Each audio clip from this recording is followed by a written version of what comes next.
مطلب فور کیا ہوتا ہے طریقہ اور کیسے دے سکتے ہیں؟ آئی تھنک جو پہ اور کچھ کہتے کھجور پہ، تو کس طرح ہم اس کو دیں، اور کن لوگوں گھر کے پورے، جیسے فار ایگزامپل ایک بندہ کما رہا ہے تو وہ ساروں کا دے سکتا ہے، اور بچوں کا بھی کیا اس میں ہوگا، یا صرف جو بڑے روزے رکھ رہے ہیں ان کا ہی ہوگا؟ پہلی بات تو یہ ہے کہ یہ صدقۃ الفطر جو ہے یہ واجب ہے، زکوٰۃ جو ہے وہ فرض ہے، اور فرض اور زکوٰۃ یعنی واجب اور فرض جو ہے اس میں عملاً دونوں کے درمیان کوئی خاص فرق نہیں ہے۔ اعتقاد کے اعتبار سے فرق ہے، وہ یہ ہے کہ فرض کا انکار جو ہے وہ دائرہ اسلام سے خارج کر دیتا ہے، اور دوسرا ہے واجب۔ واجب کا جو انکار ہے وہ فسق اور ضلالت کی طرف لے جاتا ہے۔ تو یہ بحوالہ شامی جو فتاوی کی کتاب ہے اس کا حوالہ میں دے رہا ہوں۔ اب صدقۃ الفطر جو ہے یہ ادا جو کیا جاتا ہے کہ رمضان کے اندر انسان سے کوئی کمی کوتاہی کو قصور ہو جاتا ہے، تو یہ اس کا بدلہ ہے کہ اس کے بدلے اس کے ضمن میں آپ جو ہے وہ صدقۃ الفطر دیتے ہیں، تو اس کے اندر کوئی کمی کمزوری کوئی کوتاہی ہے تو اللہ تعالیٰ اس کو معاف کر دیتے ہیں۔ دوسرا اس کا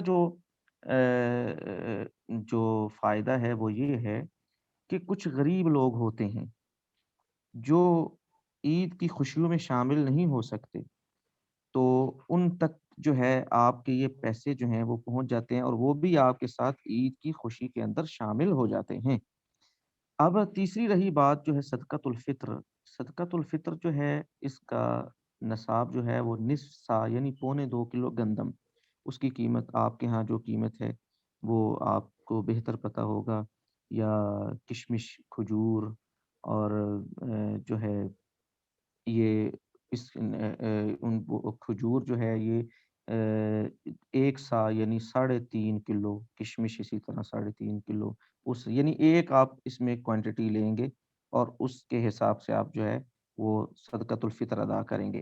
اور صدقۃ الفطر جو ہوتا ہے یہ ہوتا ہے کہ صبح جس دن عید ہے سورج طلوع ہونے کے بعد، اور نماز جو عید کی نماز ہے اس کو ادا کرنے سے پہلے پہلے آپ صدقۃ الفطر جو ہے وہ ادا کریں۔ اب صدقۃ الفطر جو ادا کرنا ہے اس کے اندر اگر آپ دیکھتے ہیں کہ ایک فیملی ہے اور ان کے ماں باپ ہیں، اور ان کے جو بچے ہیں وہ انہی کی کفالت کے اندر ہیں، ان کی کفالت کے اندر ہیں، اور وہی ان کو یعنی کھانا، پہنانا سارا کچھ جو ہے وہ خود ان کا انتظام و انصرام کر رہے ہیں، تو اب وہ ماں باپ جو ہے ان سب کی طرف سے ادا کر دیں گے۔ اگر کوئی بالغ ہے ان کے اندر اور اس کا بھی اپنا نصاب ہے، پیسے ہیں، اور وہ ماں باپ کے اوپر ڈیپینڈ نہیں کرتا، تو وہ اپنے اس نصاب میں سے صدقۃ الفطر ادا کرے گا۔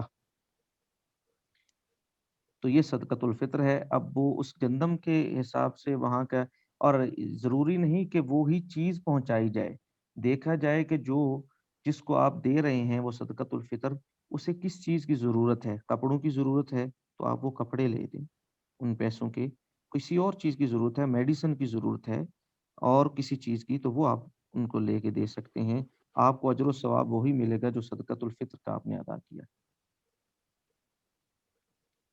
جی قارش فارمان صاحب بہت شکریہ۔ میرے پاس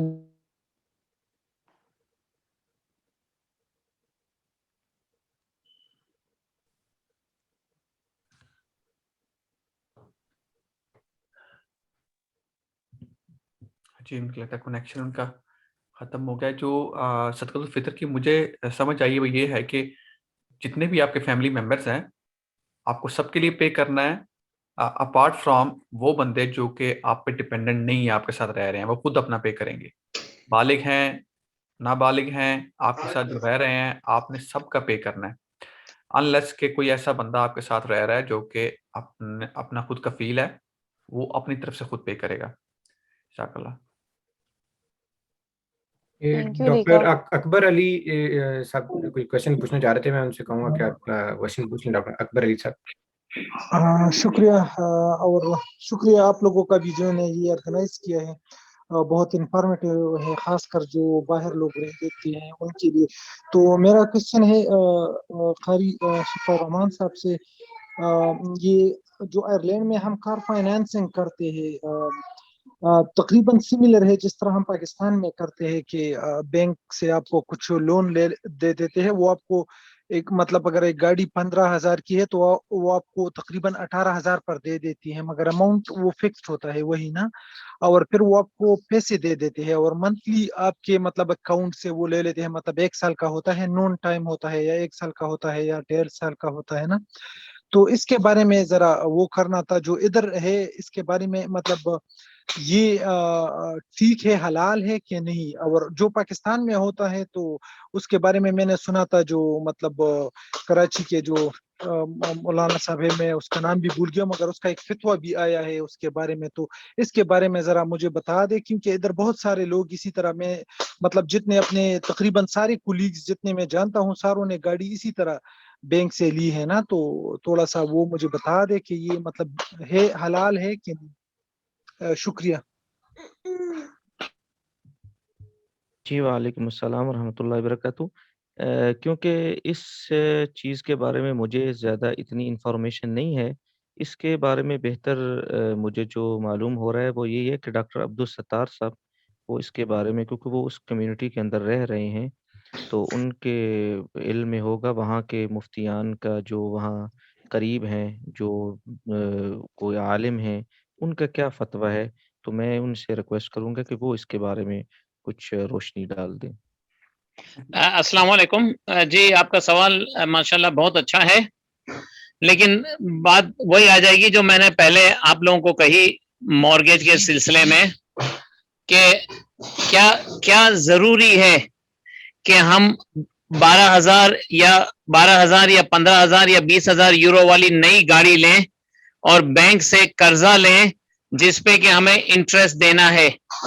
کیوں نہ ہم چھوٹی سی اپنی ضرورت کے حساب سے گاڑی لے لیں کہ جس کو ہماری ضرورت بھی پوری ہو جائے اور اللہ کے رسول صلی اللہ علیہ وسلم کا حکم بھی پورا ہو جائے. ہم کیوں اپنی زندگیوں کو ان سب مورگیج، انٹرسٹ، لون، ان چکروں میں پھنسا رہے ہیں؟ جیسے میں نے پہلے بھی عرض کیا تھا کہ ہم اپنی زندگیوں کو نیرو کریں، اپنی ضروریات زندگی کو کم کریں، جو چیز ہمیں ضرورت کی ہے وہ کریں اتنا ہی. اگر ہماری گاڑی سیکنڈ ہینڈ گاڑی سے گزارا ہو سکتا ہے ہماری زندگی، تو کیا ضرورت ہے ہمیں بینک سے 15,000 یورو یا 20,000 یورو کا قرضہ لے کر اور لون لے کر جس میں ہمیں انٹرسٹ پے کرنا ہے. تو میں تو نہیں سمجھتا ہوں کہ یہ چیز جو ہے نا ہمارے لیے جائز ہے. تو باقی میرے علماء حضرات سے بھی یہاں پہ ہمارے یو کے میں ہیں، ان کے ساتھ ہماری ڈسکشن ہوتی ہے، ان کے ساتھ تعلق ہے. تو میں تو آپ سب حضرات کو یہی کہوں گا کہ جتنا جلدی ہو آپ اپنے اوپر سے یہ قرضہ، لون، انٹرسٹ کی چیزیں ختم کریں، تاکہ آپ کے اور آپ کے گھر کے اندر جو ہے اللہ اور اللہ کی برکت اور اللہ کی رحمت اور اللہ کی مرسی آئے. اس سے زیادہ میں نہیں کہہ سکتا ہوں کچھ آپ لوگوں کو. جی ماشاءاللہ بالکل ٹھیک آپ نے فرمایا مسٹر توفیق صاحب نے.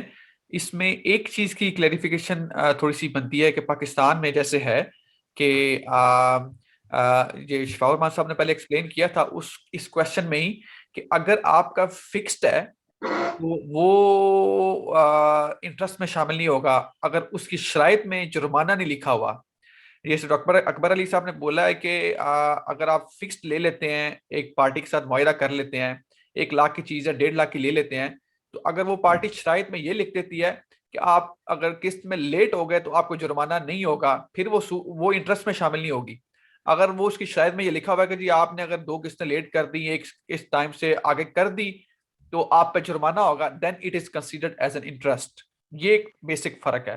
ادروائز اگر ایک چیز کی 1 لاکھ اگر 1.5 لاکھ کی آپ لے رہے ہیں، 2 پارٹی کے درمیان معاہدہ ہو گیا تو یہ جائز ہے، انلیس کہ اس کی شرط میں یہ مینشن ہو کہ جرمانہ پڑے گا.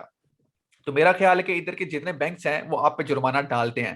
تو اس لیے جو بھی آپ گاڑی لیتے ہیں اس پرائس سے زیادہ تو اگر کوئی بینک آپ کو کہتا ہے کہ جی ہم آپ کو نہیں ڈالیں گے جرمانہ تو پھر تو ٹھیک ہے. اگر وہ کہتے ہیں جی آپ کو جرمانہ پڑے گا اگر ایک قسط دو قسط مس ہوگی تو اٹ مینس کہ یو آر پیئنگ انٹرسٹ, تو وہ جائز نہیں ہے.